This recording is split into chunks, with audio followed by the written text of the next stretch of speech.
ಯಾದಗಿರಿಯಲ್ಲಿ RSS versus DSS ಪಥಸಂಚಲನ fight ಜೋರಾಗಿದೆ. ಚಿತ್ತಾಪುರದ ನಂತರ ಕೆಂಬಾವಿಯಲ್ಲಿ ಆರ್ಎಸ್ಎಸ್ ಪರೇಡ್ಗೆ ಡಿಎಸ್ಎಸ್ ಅಡ್ಡಿಯನ್ನ ವ್ಯಕ್ತಪಡಿಸಿರುವುದು.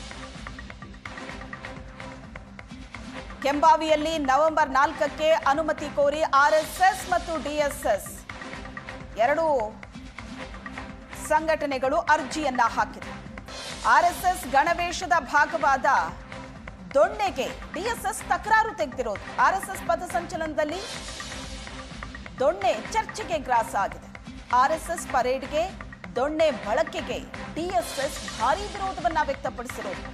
ನೋಂದಣಿ ಇಲ್ಲದ ಆರ್ಎಸ್ಎಸ್ ದೊಣ್ಣೆ ಹಿಡಿದು ಪರೇಡ್ ಮಾಡ್ತಾ ಇರೋದಕ್ಕೆ ವಿರೋಧ ವ್ಯಕ್ತಪಡಿಸ್ತಾ ಇರೋದು ಡಿಎಸ್ಎಸ್.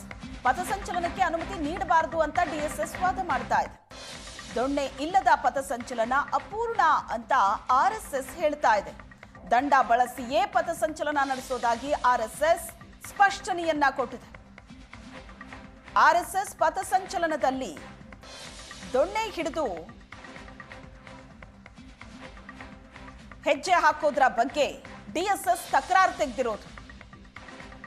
ನೋಂದಣಿ ಇಲ್ಲದ ಆರ್ಎಸ್ಎಸ್ ದೊಣ್ಣೆ ಹಿಡಿದು ಪರೇಡ್ ಮಾಡೋದ್ರ ಬಗ್ಗೆ ಡಿಎಸ್ಎಸ್ ವಿರೋಧ ವ್ಯಕ್ತಪಡಿಸಿರೋದು.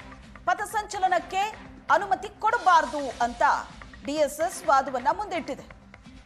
ಆದರೆ ದೊಣ್ಣೆ ಇಲ್ಲದೆ ಪಥಸಂಚಲನ ಅಪೂರ್ಣ ಅಂತ ಆರ್ಎಸ್ಎಸ್ ಹೇಳಿದೆ. ಹಾಗಾಗಿ ದಂಡವನ್ನ ಬಳಸಿಯೇ ನಾವು ಪಥಸಂಚಲನವನ್ನ ನಡೆಸ್ತೀವಿ ಅಂತ ಆರ್ಎಸ್ಎಸ್ ಸ್ಪಷ್ಟನೆ ಕೊಟ್ಟಿದೆ.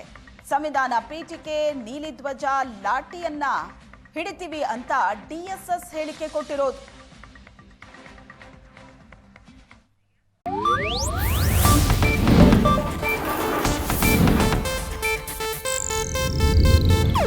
ಇದು ಏಷ್ಯಾನೆಟ್ ನ್ಯೂಸ್ ನೆಟ್ವರ್ಕ್ ಪ್ರಸ್ತುತಿ.